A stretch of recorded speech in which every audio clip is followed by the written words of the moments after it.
César Gutiérrez Prigo, que ya está aquí con nosotros en la línea. César, bienvenido, buenas tardes. ¿Cómo estás? ¿Cómo te va?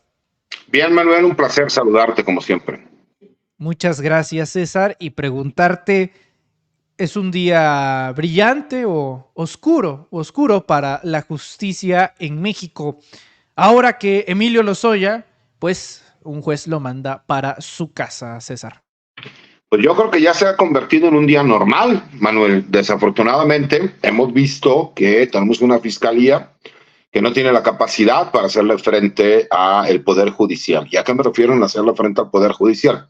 Ningún juez se atrevería con buenos elementos de prueba y donde la fiscalía pudiese demostrar que no se le debe de otorgar a este personaje que todos conocemos como Emilio Lozoya el beneficio, ¿no?, de semilibertad, que es el que le están otorgando, para que pueda llevar su proceso en libertad.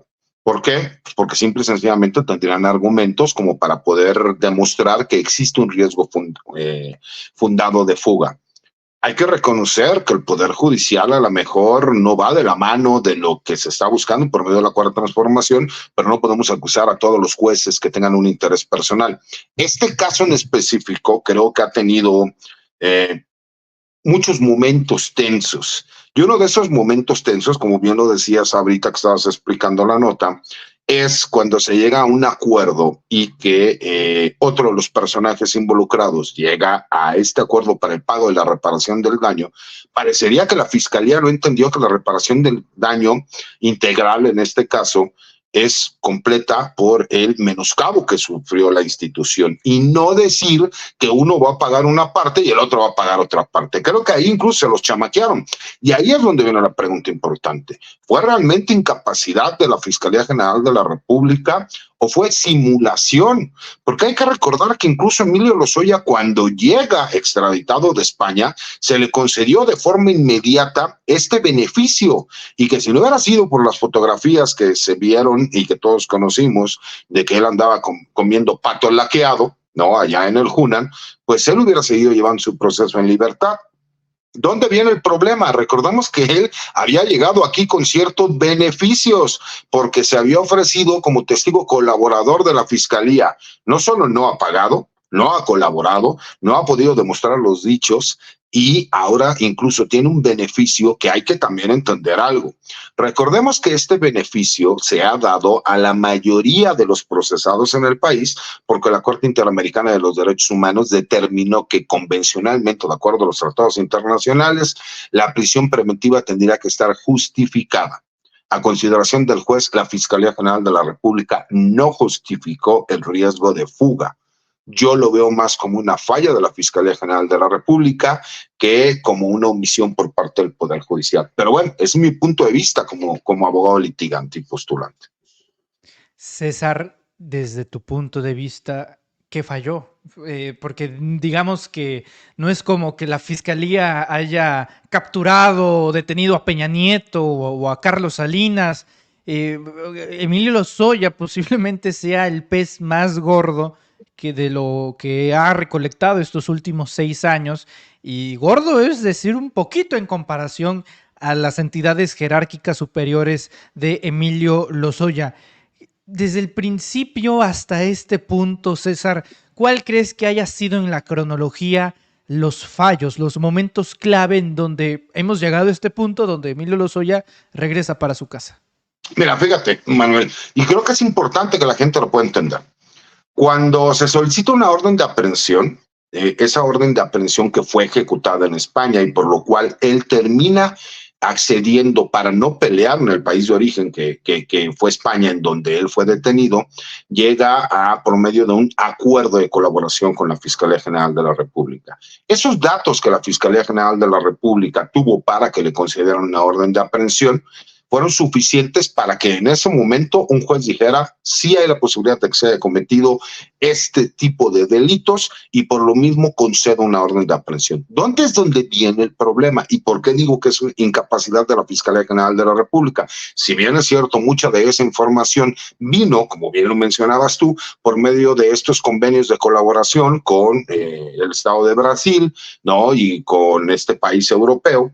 El problema es que no ha utilizado mayor datos de investigación la Fiscalía General de la República, porque si bien es cierto, estos datos eran suficientes para que le concedieran una orden de aprehensión, para que tú puedas conseguir una sentencia, es porque tú seguiste investigando. Por eso se llama investigación complementaria y se da un tiempo a cada una de las partes, porque en este caso también la defensa de Lozoya tiene la oportunidad de ofrecer medios y datos de prueba. ¿Qué pasa con la Fiscalía General de la República? No sigan investigando y se quedan única y exclusivamente con los datos y medios de prueba que ellos ofrecieron en su momento para que se concediera una orden de aprehensión. ¿En dónde está todo ese dinero ligado a lo que ya sabemos que él mismo reconoció abiertamente de haber recibido sobornos para beneficiar a una petrolera extranjera? ¿Por qué no se continuó con esta investigación? Eso también es cierto, no significa que él se encuentre en libertad. Lo que falló la Fiscalía General de la República es en demostrar que existe un riesgo de fuga y que ese riesgo de fuga lo fundamentan con, y entonces ahí viene la investigación, que él pertenece a un grupo político o que él pertenece a un grupo de empresarios que tiene la capacidad económica, ya que tiene cuentas en tal lugar y tal lugar, recordando que él fue detenido en España, que las mismas personas que lo apoyaron para llegar a España pueden tener los recursos suficientes para que pueda salir del país. O sea, hay un sinnúmero de situaciones que tú tienes que demostrarle a un juez. Si tú le dices al juez única y exclusivamente que tú tienes el temor fundado de que él, porque tienen la capacidad económica, pueda desaparecer del país y no hacer frente a la justicia, eso desafortunadamente no le está dando elementos de prueba al juez para realmente decir, ok, entonces cualquier persona que tenga dinero podría sustraerse de la acción de la justicia, y eso sí creo que es una falta de técnica jurídica por parte de la Fiscalía General de la República, que no complementó en la investigación complementaria el riesgo de fuga. Y no es una justificación, porque lo mismo pasó con los elementos militares y mucha gente salió a criticarme y a decirme, ¿cómo es posible, licenciado? México está sujeto a la normatividad internacional al mismo grado de lo que establece nuestra Constitución política. La Suprema Corte de Justicia ya determinó que la prisión preventiva oficiosa no está justificada y por lo mismo la declaró inconstitucional. Entonces tiene que ser justificada. Recordemos que ellos, para poder llegar a este momento, promovieron, solicitaron esto ante el juez que estaba llevando la causa. A su vez, se fueron a un tribunal, de ahí solicitaron nuevamente por medio de un amparo, hasta que les terminan concediendo el hecho de que, con libertad de jurisdicción, el juez determine si sí se justificaba la petición de la Fiscalía General de la República o no. Y un grave problema que tiene la Fiscalía General de la República es que no continúa con las investigaciones.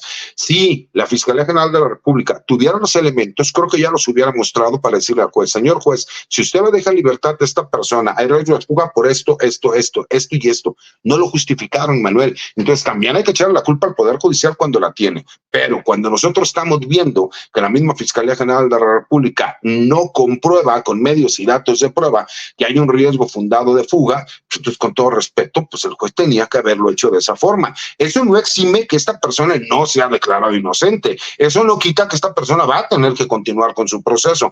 Esto no quita, y contrario a lo que mucha gente está diciendo, que supuestamente él va a tener prisión domiciliaria. Hasta ahorita lo que yo tengo entendido es que él va a tener tratamiento de semilibertad. ¿Qué significa esto? Que él va a tener que traer un dispositivo, ¿no? Un de brazalete en el tobillo, y que él va a poder hacer su vida sin salir de la ciudad, pero que incluso posiblemente lo veamos cenando patito laqueado en el junio. Otra vez, es que otra vez, es lo mismo.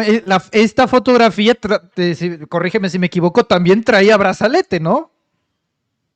La verdad es que no recuerdo que él trajera brazalete en aquel entonces. Yo recuerdo que a él se le había concedido el beneficio de prisión domiciliaria. Eso sí, era prisión domiciliaria. Era, no hubo una conmutación de pena, sino que se le autorizó a él la prisión domiciliaria, porque recuerda que supuestamente él había tenido un estado de salud grave. Cuando él llega, que incluso inmediatamente lo llevan al Hospital Ángeles del Pedregal. Esa es la forma como en aquel momento se le concedió el beneficio. Ahorita, salvo que exista nueva información, lo que yo tengo entendido es que él tendría un tratamiento de semilibertad por medio de un brazalete, y que él sí podría estar en diferentes lugares siempre y cuando cumpla con las restricciones que le ponga el juzgado federal. César, Sí, me acuerdo perfectamente también de esta parte donde él estaba delicado, ¿no? Se estaba intoxicando de tanto pato que estaba comiendo en el Hunan, ¿no? Y estaba bastante delicado. Me gustaría preguntarte, César, siendo hoy 20 de febrero de 2024, ya has ido explicando de manera muy detallada, como siempre, el proceso, y se habló en este momento, habló en su momento del acuerdo reparatorio, ¿no? Que entre otras cosas es, yo devuelvo algo a cambio de restar la condena, a cambio de beneficios, privilegios, etcétera. Siendo hoy 20 de febrero de 2024, César, te quiero preguntar, ¿ha habido algún beneficio para nosotros los mexicanos mientras Emilio Lozoya ha estado en este proceso? ¿Se le ha devuelto a los mexicanos, a las arcas, el dinero robado, o por lo menos, no sé, un pagaré, un reloj, un domicilio, un auto, un recibo del pollo, del pato, ¿no? Algo ha recibido el mexicano mientras Lozoya sigue enfrentando este proceso? Mira, lo que pasa es que acuérdate que son dos procesos distintos. En el de agronitrogenados, sí hubo ya un convenio en donde la otra persona que estaba coprocesada sí ha estado realizando pagos. Recordemos, a lo mejor no quiero mentir con la cantidad, pero creo que se habló de $200 millones en cuanto al pago de la reparación del daño que se tenía que realizar. Eso es en el caso de agronitrogenados. Y sí se han estado realizando por parte de este empresario mexicano varios de estos pagos. Que ahí es en donde la gente ha confundido. ¿Por qué? Porque si ya hubo una reparación del daño, tú no puedes decir, no, pero esa es la reparación del daño que él está pagando. No, el juzgado lo aceptó como una pago de la reparación del daño patrimonial que había en este caso sufrido el pueblo de México, ¿no? Y el otro caso es el caso de Odebrecht. Y ahí, por ejemplo, no se ha determinado cuáles son las cantidades y recordemos que él ya ha hecho ciertos ofrecimientos, mismos que no se ha pagado un peso. O sea, son dos casos distintos, hay que saber diferenciarlos, ¿no?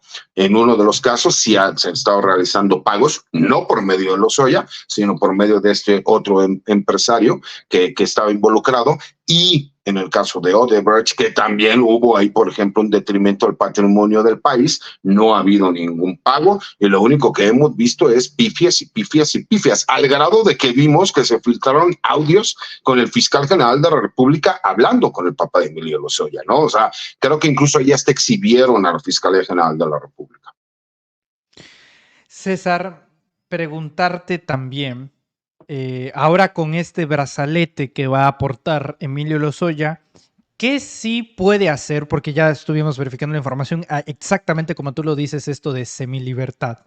¿Qué puede hacer y qué no puede hacer Emilio Lozoya ahora con este brazalete electrónico en su tobillo? Ahora con esta noticia y ahora en su casa, ¿qué sí puede hacer y qué no puede hacer una persona en condiciones como las de Emilio Lozoya? Mira, lo que pasa es que hay algunos que son muy generales y recordemos que también tiene que ver con el tratamiento y la forma en cómo el juez ordene que se lleve a cabo, ¿no? Él tendrá que estar no solo estar verificando con el juzgado que está llevando el proceso, sino que hay un área de medidas cautelares en donde él va a tener que estar haciendo cotidianamente, a lo mejor presentaciones periódicas o por medio de llamada telefónica. No sé cuál sea la forma en cómo lo vayan a determinar. Pero en primer lugar, se supone que no puedes tomar, se supone que no puedes drogarte, se supone que no puedes ir a lugares en donde existan personas que estén involucradas con esta situación, no puedes reunirte con personas de dudosa reputación o personajes que sean vinculados al crimen organizado o que hayan cometido delitos, etcétera, etcétera, etcétera. Hay como que varias situaciones. Asimismo, si se está manejando que es en la Ciudad de México, también puede ser que el área de suscripción en donde él puede estar realizando movimientos sea consternida única y exclusivamente a la Ciudad de México. A lo mejor en su domicilio se encuentra en el Estado de México y a lo mejor le podrían dar la posibilidad de que sea en la Ciudad de México y en el Estado de México, porque recordamos que el proceso que le está llevando es en la Ciudad de México, aunque es en un juzgado federal, General, pero me parece que su domicilio es en el Estado de México. Entonces se podría dar nada más esa situación. Asimismo, también hay una restricción de horarios, ¿no? A lo mejor hasta tal horario puedes estar tú afuera del domicilio. Por eso es el hecho de que tenga este brazalete para que se pueda estar monitoreando las 24 horas dónde se encuentra, qué es lo que está haciendo y para que no pueda existir ese famoso riesgo de fuga, ¿no? En el cual, pues, lamentablemente, la Fiscalía General de la República no demostró que podía existir. Y también hay que saber si no se determinó por parte del juzgado, a lo mejor una garantía económica o una fianza, ¿no? Eso también no lo sabemos. ¿Por qué? Porque no he tenido conocimiento más allá de. Lo que te digo es lo que supe por parte de un colega que me dijeron que era en cuanto a la semilibertad de cómo se iba a llevar a cabo el tratamiento. Eso no quita que él va a seguir con el proceso, ¿no? Que recordemos que también el proceso se encuentra estancado porque él obviamente ha recurrido al hecho de que la Fiscalía General de la República no quiso llegar a un convenio para la reparación del daño, ya que consideraban que las cantidades de dinero, si no mal recuerdo, lo ofreció entre 10 y 12 millones de dólares y estaban pidiendo, me parece que cerca de 50 millones de dólares para resarcir el daño. Entonces, derivado de eso, si me explico, su defensa utilizó algunos recursos de carácter jurídicos para entorpecer o que no se llevara a cabo ya como tal la audiencia intermedia para podernos ir ya a la etapa de juicio. Eso es lo que yo tengo entendido que ahorita jurídicamente se está llevando a cabo. Entonces, las restricciones que te digo son como como muchas de las personas que a lo mejor tienen algún conocido o algún familiar que saben que ya fue condenado y que hay ciertas medidas, ¿no? Que se llevan a cabo y que se tienen que respetar para que se pueda él seguir llevando este beneficio. ¿Por qué les comento esto? Porque imagínense que lo viéramos por ahí en el Hunan, echándose otra vez un patito laqueado, o como las fotografías que llegaron a sacar en su momento, en donde estaba tomando por ahí un vinito, y a lo mejor dentro de las medidas que le está imponiendo el juzgado o esta área específica, ¿no? De medidas cautelares, en la mayoría de los casos, o casi en todos los casos, está prohibido el ingerir alcohol y drogas. Entonces, bueno, pues es otro punto que también se tiene que analizar.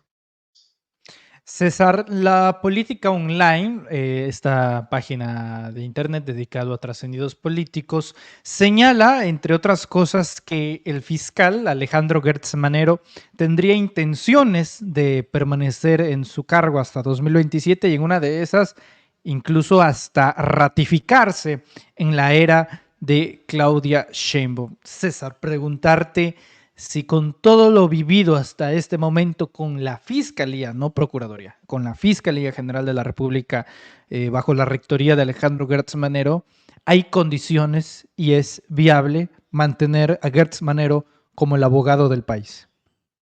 Mira, las condiciones, por lo menos hasta que él cumpla con el periodo que le corresponde, están dadas, ¿no?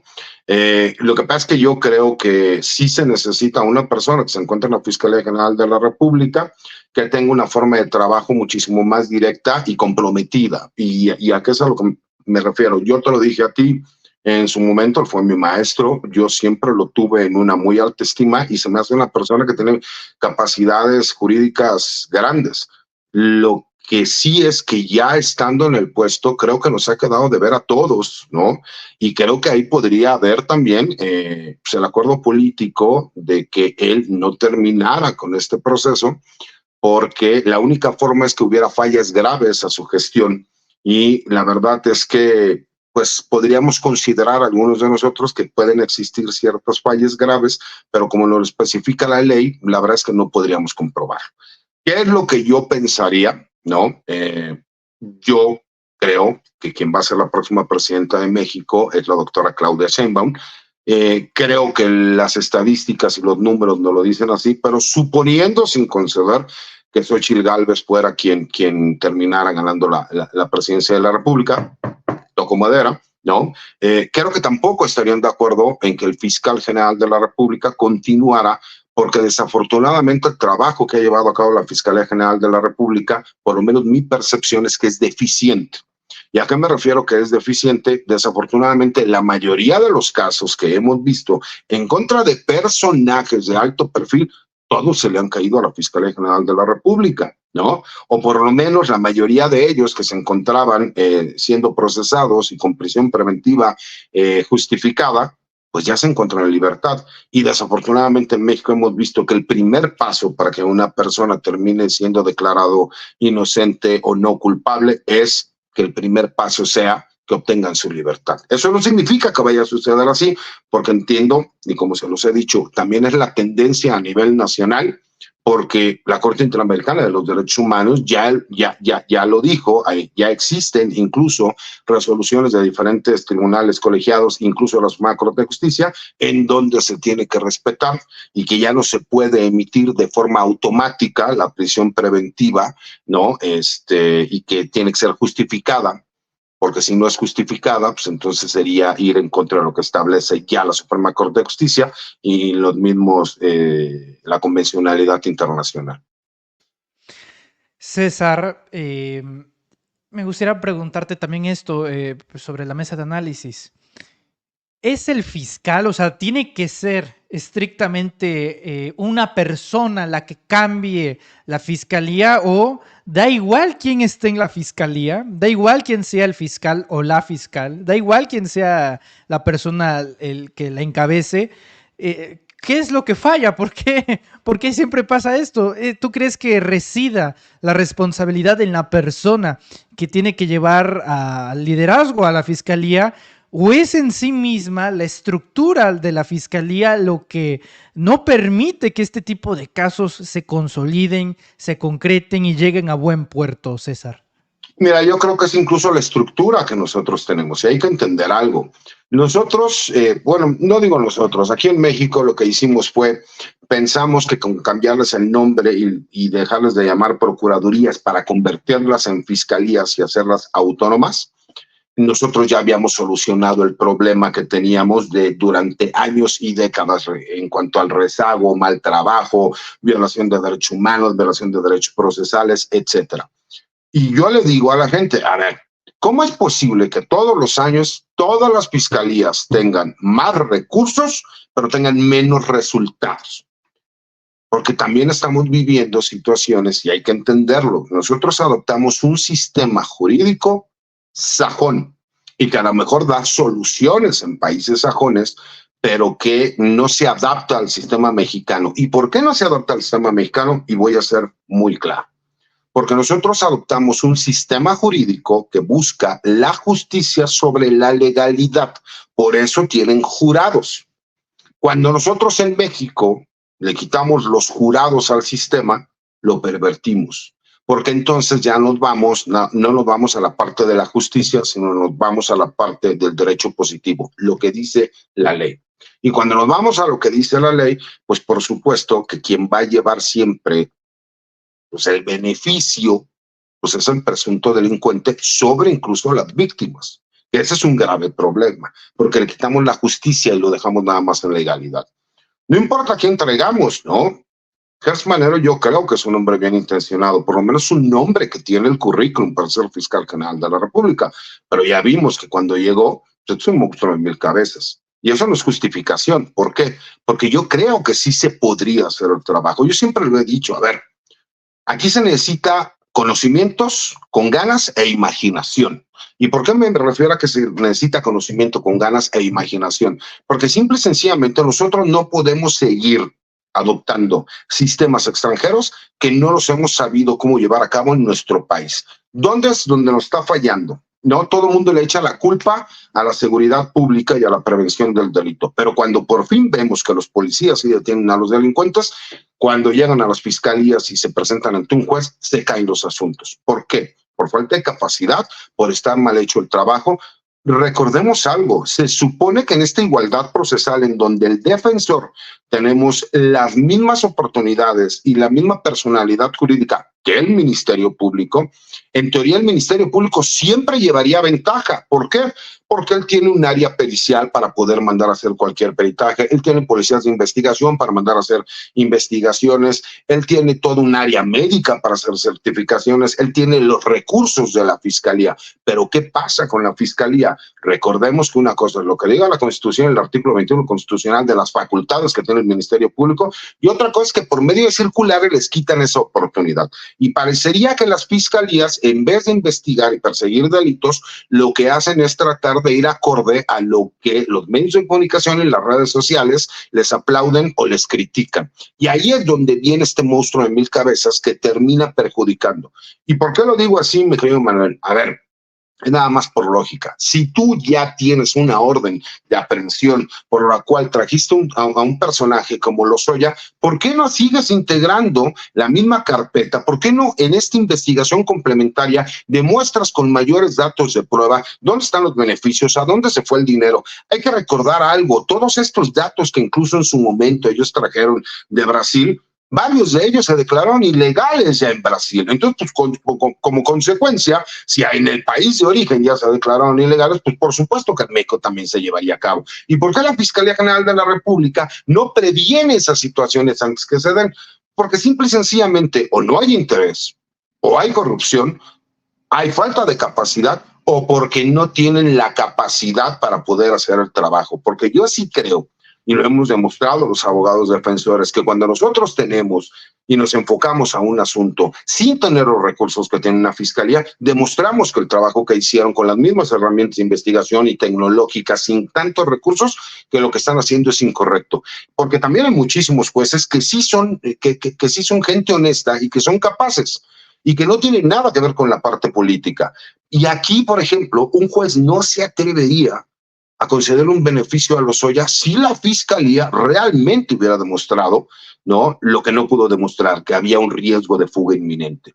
Y yo sé que la gente dirá, bueno, es que están demostrando que tiene recursos. No, porque entonces cualquier persona que tiene recursos lo podría hacer. No, lo que se tendría que hacer es, su señoría, se puede demostrar que por medio de tal pasaporte esta persona sacó una identificación falsa. O sea, realmente una investigación, cuando tienen la capacidad, tienen los elementos. Desafortunadamente creo, mi querido Manuel, que están tan llenos de trabajo que ya se les hace uno más.